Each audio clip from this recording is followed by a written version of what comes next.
Our chalice lighting words are by the Reverend Gretchen Haley. Let astonishment be possible. Whatever you have come in anticipating, whatever you expect or worry for our world, for the future, for our lives, let it go. Make space in your heart to be surprised. Make room in your soul for a new story to take shape. Let astonishment be possible at this life that remains a miracle. Imagine here the bursting of joy, relentless and resilient, coming in waves, washing over us with music and story, silence, and still this dreaming together, being hope for each other and courage to believe in this new day dawning for us all. Come, let us worship together.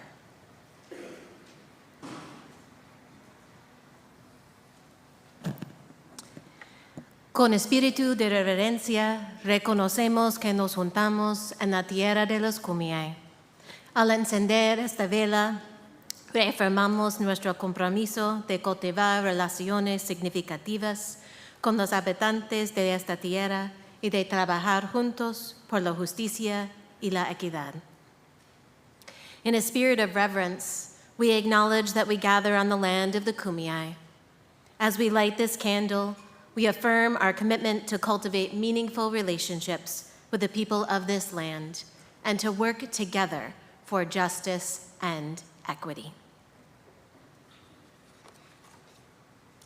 I invite you to rise in body or spirit and join me in singing our opening song, We Give Thanks. It's number 1010 in the teal hymnal. The words are also on the screen.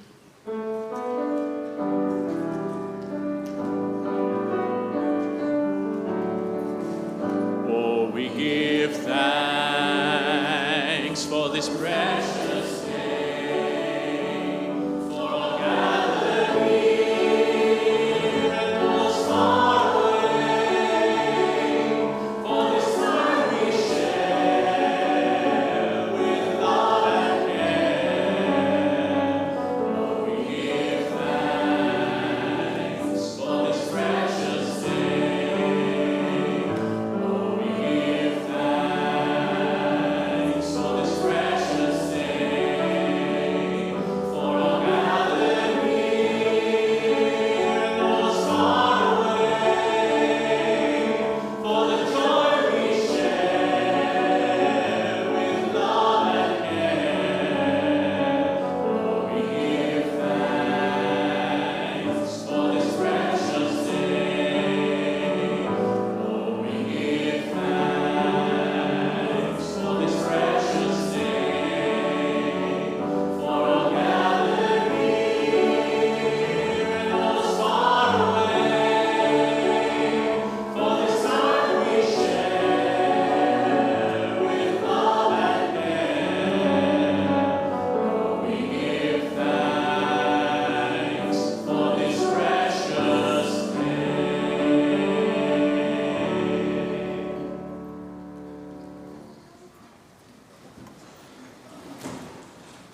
Good morning and welcome to the First Unitarian Universalist Church of San Diego, where we worship each Sunday in the South Bay, in Hillcrest, and online.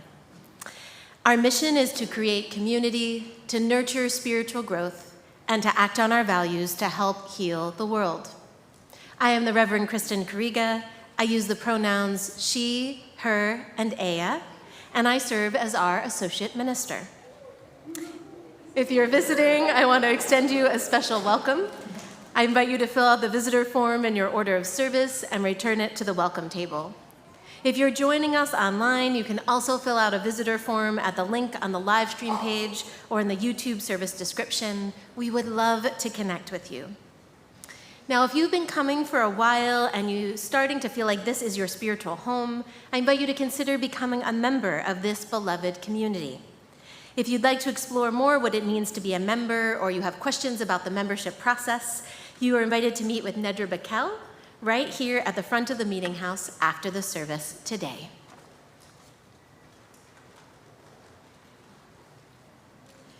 Welcome to this space. Bring all of who you are and all the beauty of languages, cultures, and skin tones that come together in your uniqueness. You are welcome here. In all of the ways you experience and express gender, you are welcome here. In the beauty that is whom you love and how you love. You are welcome here. In all the ways you live, move, and experience your embodied self.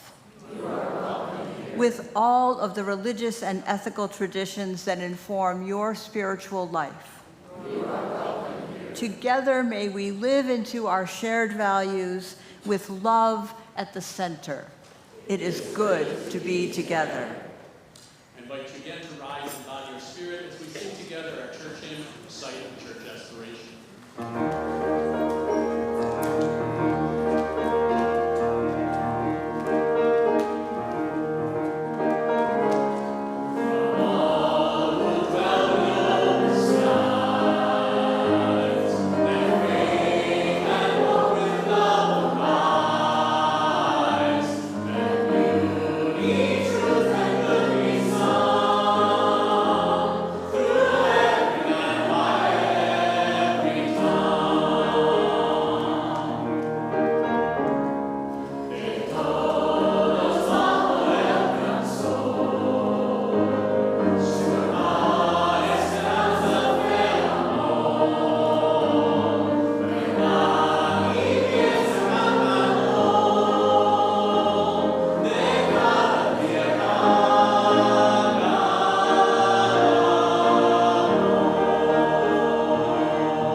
May love be the spirit of this church. May the quest for truth be its sacrament and service be its prayer.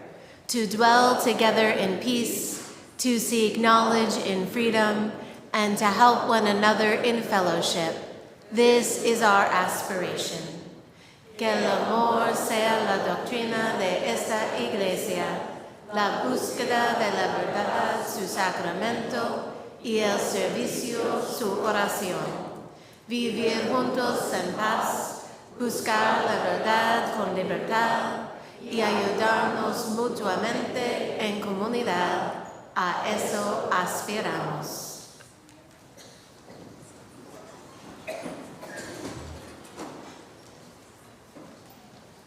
Good morning, friends.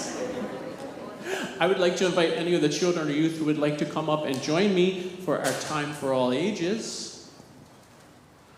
Good morning. Oh, I didn't write this down, see if I can remember it. After the service, during second hour, the Rainbow Action Committee, is meeting in room 323 at 11:15.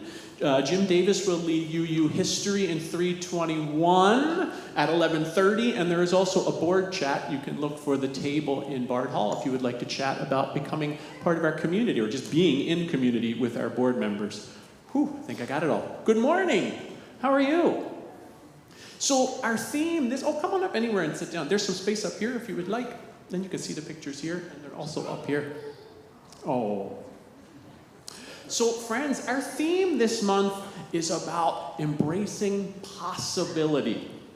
And there's lots and lots of things that are possible. Sometimes those things are easy to make happen, and sometimes we really have to take a chance to make them happen. And so our story today is called, What Do You Do with a Chance? One day, I got a chance. It just seemed to show up. It acted like it knew me, as if it wanted something. I didn't know why it was here. What do you do with a chance? I wondered. It fluttered around me. It brushed up against me. It circled me as if it wanted me to grab it. I started to reach for it, but I was unsure and pulled back, and so it flew away. I thought about it a lot. I wished I had taken my chance. I realized I had wanted it, but I still didn't know if I had the courage. When another chance came around, I wasn't so sure, but I decided to try. I went to reach for it, but I missed it and fell. I was embarrassed. I felt foolish.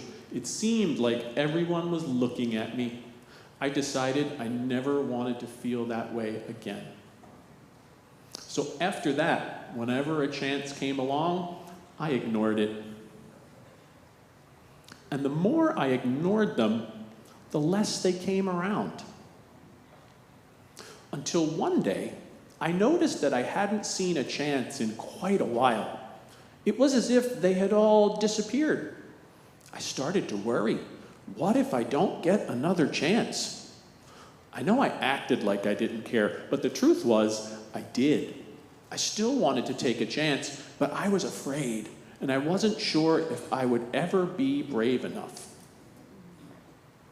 Then I thought, maybe I don't have to be brave all of the time. Maybe I just need to be brave for a little while at the right time. I realized it was up to me. I promised myself that if I ever got another chance, I wasn't going to hold back. If I got another chance, I was going to be ready. Then, one seemingly ordinary day, I saw something shining far off in the distance. Is it possible? I hoped. Could this be my chance? I had to find out. I ran as hard and as fast as I could toward it. I don't know how to explain it, but the second I let go of my fears, I was full of excitement. It wasn't that I was no longer afraid, but now my excitement was bigger than my fear. As I got closer, I could see that this was a really huge chance. But this time, I was ready. As it came by, I reached out and grabbed it. I held on with all my might. It felt so good to soar, to fly, to be free. Now I see that when I hold back, I miss out. And I don't want to miss out. There's just so much I want to see and do and discover. So, what do you do with a chance? You take it. Because you just might be the start of something incredible. The end. Oh, thanks. So friends, I hope when you have the opportunity to take a chance, you take it and know, like the book said, you don't have to be brave all of the time. You just have to be brave sometimes at the right time. So I hope that you will help me up here. Those of us up front, we're going to stand up and we're going to help me lead the congregation in our affirmation. We'll say it first in English and then in Spanish. We are Unitarian Universalists, a people of open minds, loving hearts, and welcoming hands. Somos unitarios universalistas, personas de mentes abiertas, corazones amorosos, y manos que dan la bienvenida. And now, friends, I invite you to go check out the patio outside and meet your leaders to head to your groups. I'm going to stay in here.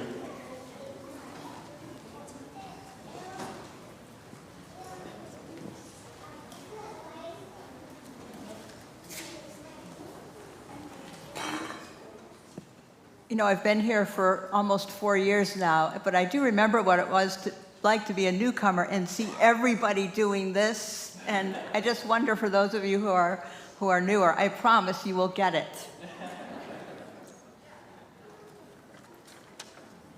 Lay ministers are available following the service to offer a listening presence. If you have something on your heart that you would like to share, this morning our lay minister is Julie Sullivan, and she will indicate her presence there, wearing the yellow scarf. I'd also just like to announce with great sorrow that the Reverend Rebecca Sienes, former leader of the UU Church of the Philippines, died this week after a stroke. Many of those of us who've been part of that partner church have met her, and she was dear to us, and we will miss her. So our condolences go out to her family and to the community there that she served. Immediately following worship, you have the opportunity to take a tour of this beautiful campus. Dave Hunt will meet you right up here following the postlude and take you around and show you some of the many gems of this campus. I also want to let you know that the deadline for submitting a Dining for Dollars idea is coming up April 19th. This is one of our biggest fundraisers of the year. We come up with ideas that we can do together, activities at your home or in a park, and people bid on those activities, and that's how we raise money. So please get your ideas in by April 19th. And if you have questions, you can see the person on the patio and check out our website. Go to the Giving tab and follow down to the Dining for Dollars tab. Also, we have a big party coming up on Saturday, April 25th.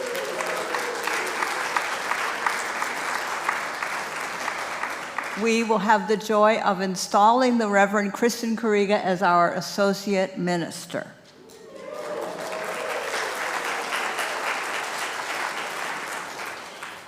It starts at 2 o'clock, and we'll go into the wee hours. No, just kidding. But I do understand that there's going to be both ice cream and dancing, so it doesn't get much better than that. 2 o'clock, Saturday, April 25th. One of the ways that we live our values is by sharing our offering with local organizations that work for justice. In April and May, our generosity offering honors Earth Day and goes to Grid Alternatives San Diego. Grid Alternatives bridges the solar divide by providing no-cost to very low-cost solar panels and batteries for low-income families. Through this work, they also offer hands-on installation experience for job seekers and community volunteers. You can donate by cash or check in the boxes at the back of the meeting house. You can also text 73256 with text to donate or scan the QR code on the screen. Thank you so much for your generosity. This morning's offering will now be gratefully received.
wonder how many you musicians this morning are playing Moon River. Did you all oh, come on, people. Did you all watch the splashdown? Oh my gosh, I think I was holding my breath until I saw them emerge from the capsule. It was wonderful. So let's celebrate that triumph. Yes. Our reading is Anyone's Ministry by Gordon B. McKeeman. Ministry is a quality of relationship between and among human beings that beckons forth hidden possibilities. Inviting people into deeper, more constant, more reverent relationship with the world and with one another. Carrying forward a long heritage of hope and liberation that has dignified and informed the human venture over many centuries. Being present with, to, and for others in their terrors and torments, in their grief, misery, and pain, knowing that those feelings are our feelings too. Celebrating the triumphs of the human spirit, the miracles of birth and life, the wonders of devotion and sacrifice. Witnessing to life-enhancing values, speaking truth to power. Speaking for human dignity and equity, for compassion and aspiration, believing in life in the presence of death. Struggling for human responsibility against principalities and structures that ignore humanness and become instruments of death. It is all these, and much, much more than all of them, present in the wordless, the unspoken, the ineffable. Our meditation this morning is going to be a song. It's one of the new songs from our new virtual hymnal that was just launched this past year, and it's called Becoming. The words will be on the screen. Since it's new to all of us, the first time through, I'll just ooh the melody so that you get to hear it, and then we'll start with the first verse and the words, and you can join me when you feel confident. Or not. Take a chance.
So we thought this morning we would share some of our thoughts and feelings and impressions with you about this year that we are in, and also about some of the many exciting things that lie ahead. Now, you've heard me say many times that I have the best job in the world, and of course, your presence makes me feel that I have the best job in the world.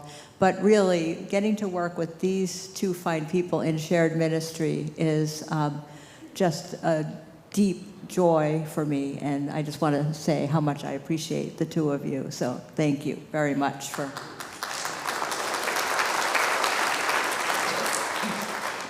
All right, we got that part out of the way. But I would just love to hear from each of you about, oh gosh, with all the darkness in the world right now, with all the scary things every morning seems to bring new horrors, what allows you to keep going on and keep feeling joy?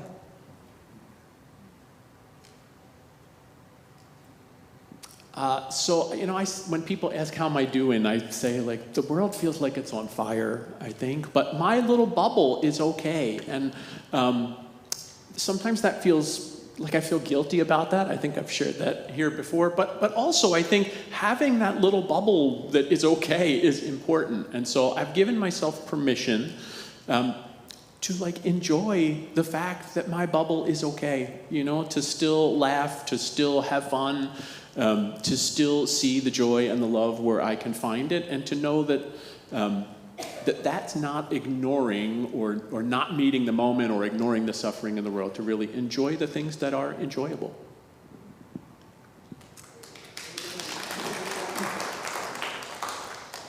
This morning, I got up early and I went on a walk, and I was reminded of something I taught all of you about glimmers, right? Which are these little tiny micro moments where we feel really connected to beauty or to another person. And so as I was walking through Balboa Park, it was like I heard the birds singing, and I saw the flowers in bloom, and I smiled at a person I didn't know.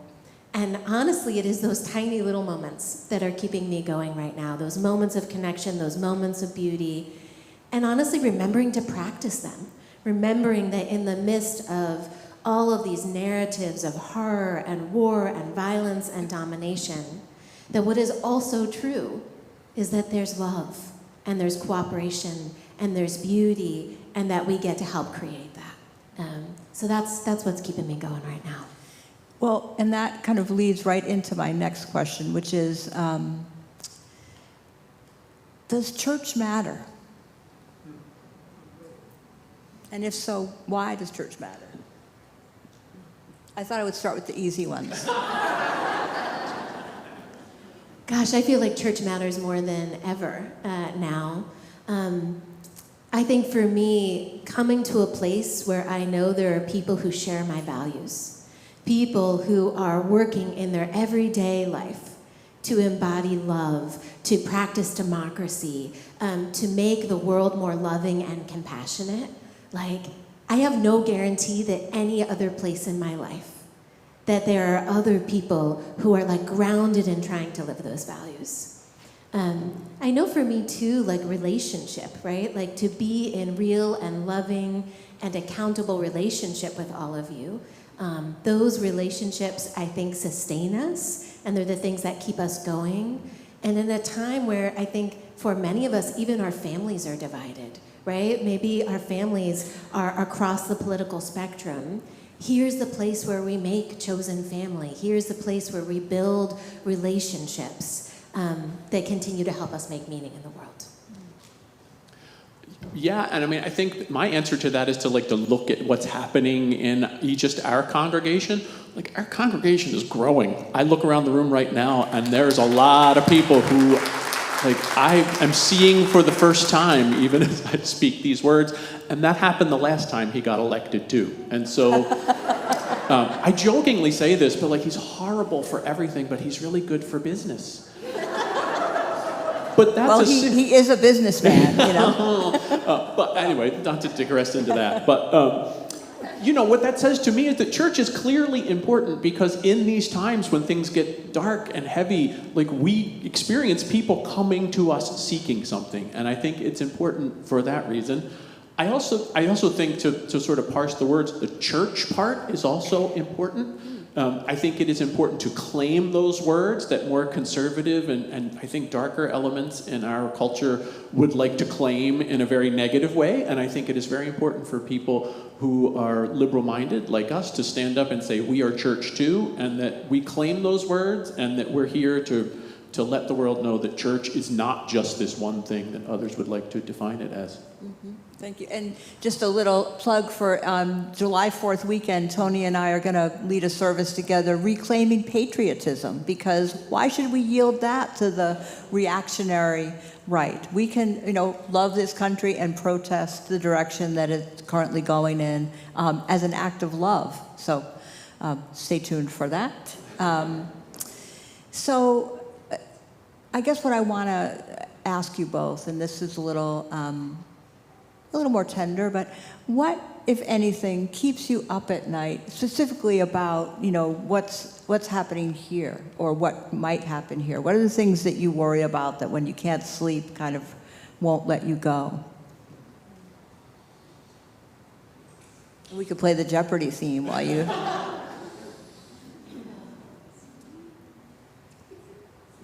I think for me, a big part is living in a border community, and in a border community where so many of our beloveds, our neighbors, our friends are at imminent threat of detention and deportation, and these systems that are profiting off of human suffering and off of family separation. So that's one thing. I would say also, as a parent, I think about our children. And I think especially about our gender nonconforming, our transgender children who have become a target, a pawn in a political game. And I think just like that anyone would think that any one of our children are not holy and perfect and amazing just as they are, like, breaks my heart. And I love that this church is a place that openly proclaims that, like openly proclaims a different narrative, creates a place for our children and our youth. And you've answered a much more important question. What breaks your heart? So what worries you, or what breaks your heart? Yeah, so I'll start with the second question. I think the what breaks my heart is really the not understanding. Like, there are people that I can disagree with, but I can understand, like, where they're coming from or how they got to a point where they are. And there are some things I just don't understand, other than just maybe it's just cruel, or maybe it's just mean or angry. And so that is heartbreaking to not. I have liked to consider myself pretty good at, like, communicating and sort of reaching across and building bridges as an educator. I feel like that's what I do. And so it's heartbreaking to not even know how to bridge the gap, like how to start that. So I heard your question about what worries me about, what specifically here. And so I'm thinking about our congregation. And we seem to have the habit of, needing to make big decisions about leadership in the midst of, crises. Like, the last time we were looking for a lead minister, then we, shut down for several years. And so now we're, in the middle of another crisis and coming up on a time. We're not shutting down. No, we're not shutting down. But, the world is, we know what the world is, right? And we have these two big decisions coming up about, your time as developmental minister is coming up, and we need to think about what's next for us. And then we also need to think about our campus and sustaining ourselves for the future. And those are big decisions that we have a process for making, and that process is so shared that that can be scary, I think, sometimes. I was the kid in the class who, when they gave group projects, I hated group projects. I was always the one who's like, just let me do it. I just want to do the thing. And so that's a really good quality in a coworker, I just want to say. And so, valuing that we're going to make this decision, all of us together, or these decisions, is both exciting and where my values lie, and also a little bit scary, because they're not necessarily where my gut instinct lies. Mm-hmm, mm-hmm. So it's a stretch. Yeah. It's a stretch for many of us. I'd like to speak to this question about what keeps me up at night and what breaks my heart, what worries me. Looking at all of the hatred and really evil out in the world and the coarsening of public discourse over and it's happened in some ways like the hot pot of water that's gone up a few degrees at a time. What passes for communication from elected officials is just horrifying to me. And one of my worries has been that, that hymn number 1, may nothing evil cross this door, that coarsening will find its way into our communities, including this one. I worry that somehow the bar is getting lower and lower and lower, and that we will tolerate that even among ourselves. And I do feel like church is one of the safeguards against that. It's something that pushes. We say no. We are choosing love, and we are choosing to stay at the table even when it's hard. And I just want to say that it has been so moving and rewarding to me to watch you over these years that I've been here with you, moving toward each other and staying in hard conversations. So actually the fear is much more of a hope, and that is that this beautiful work that you've been doing will continue throughout these big decisions that we have before us, that you have before you, and beyond that, and that you have found a new way to be together. So I'm grateful for that. And I guess this is a great kind of place to move into what are some of your hopes and dreams? What do you imagine for this community over the rest of this church year and into next church year and beyond? What do you dream of?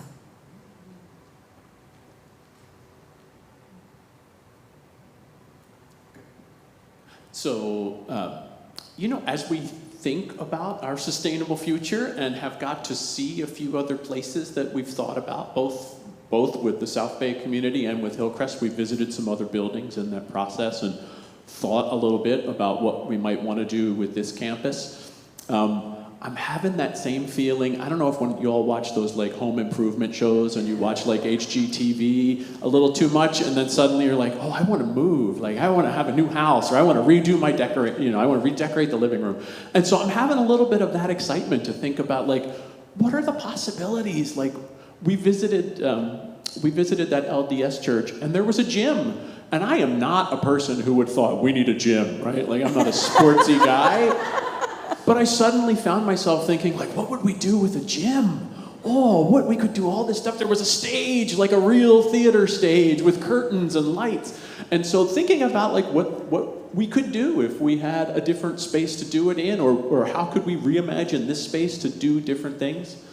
I also have to say that the past year or so with the community of our children and young families has been pretty amazing.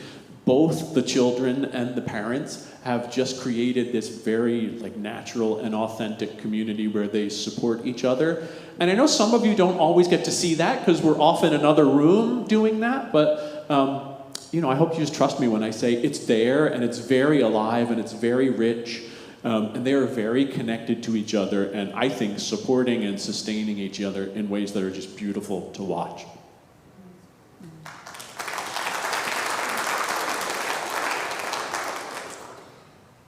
So this has been kind of a big year for me in the life of the church, right? So when it started the year where we were moving the South Bay campus, right? So there was this huge transition of the South Bay campus and the South Bay food pantry and a kind of welcoming and celebration. And straight into that, we were in the process around calling me as associate minister. And so I'm looking forward to installation.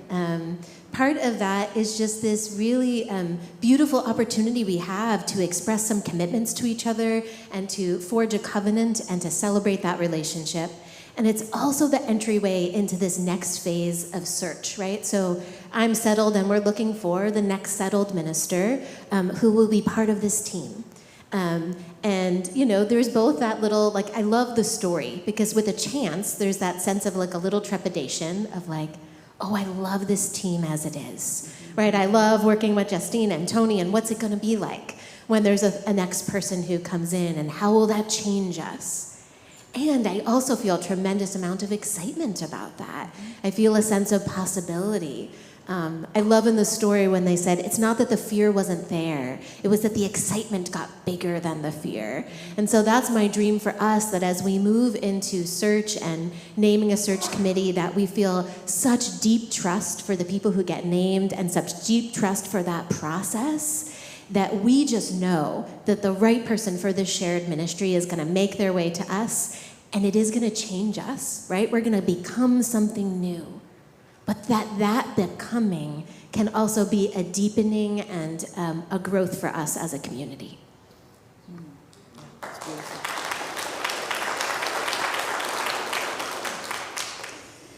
And, I will be sad to leave you. It's not for another whole year. I will be sad to leave you. And I've always said that if that ever changes, then it's time for me to stop being a minister, right? Because the only way to do this work is to love the people I serve. And I love you. And I will absolutely miss you.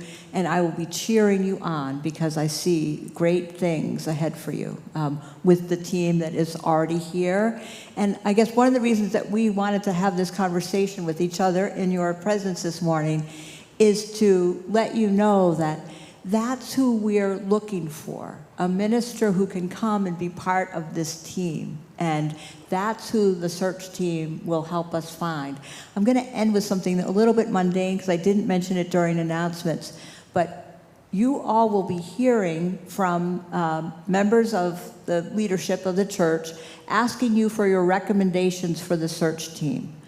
If you don't hear from someone, please contact the office and make sure we have your up-to-date contact info. Sometimes people get rid of their landline or change email addresses and don't let us know, and then we can't reach you. So be looking for an email sometime in the next couple of days asking your whom you would entrust with that sacred task. If you don't have any recommendations, let us know that so that we're not waiting to hear back from you. But that's one of the ways, as Tony said, that, this is unique among church communities to have this congregational polity. We decide big things together. You decide big things together. And that means we need your engagement throughout the process. So will you be looking for that email, and will you get back to us right away with your recommendations and make sure we have your contact info? Yes? Okay. Did I ask the questions that were most on your hearts and minds of these two fine people? Let us continue this conversation. And another plug, so after the installation, the weekend after, Saturday, May 2nd, we are going to have a storytelling time. And that's another time when we need all your voices. We will gather in Bard Hall from 1 to 5, come early with a brown bag lunch, and we're going to share the stories of this, tell the history of this church, including some of the challenges, but most especially the story of resilience that is emerging. No one will know our story unless you tell it. So come May 2nd and tell our story. And I'm hoping that there'll be a few stories that emerge, and then later in the year or early next year, we will have like a moth radio hour storytelling. Doesn't that sound like fun, where we get together and share stories? So looking forward to all of that. So many great things coming up. We're going to pay off our mortgage this year. We're going to do it. And we are going to decide about staying or going very soon. I think y'all have decided, but we are even at the speed of church, we are moving toward a decision that everyone will have had input to and feel good about. We care about the journey. So bless you all, and thank you for sharing in this ministry with us.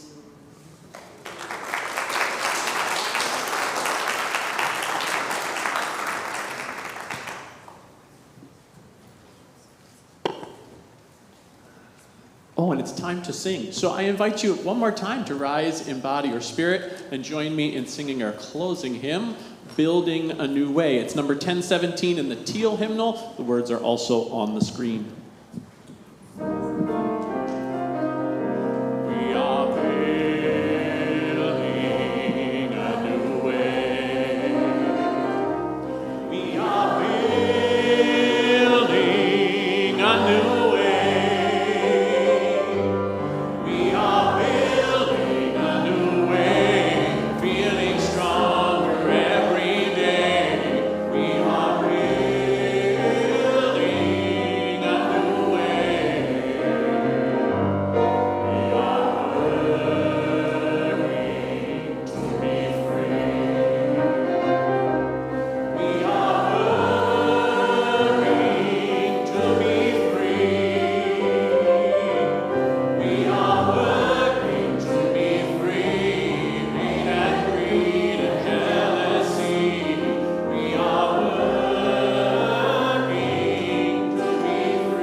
We are building a new way. As we go forth from this place, let us know that we are held in love, and let us act on our values to help heal this beautiful and aching world. Amen. Blessed be.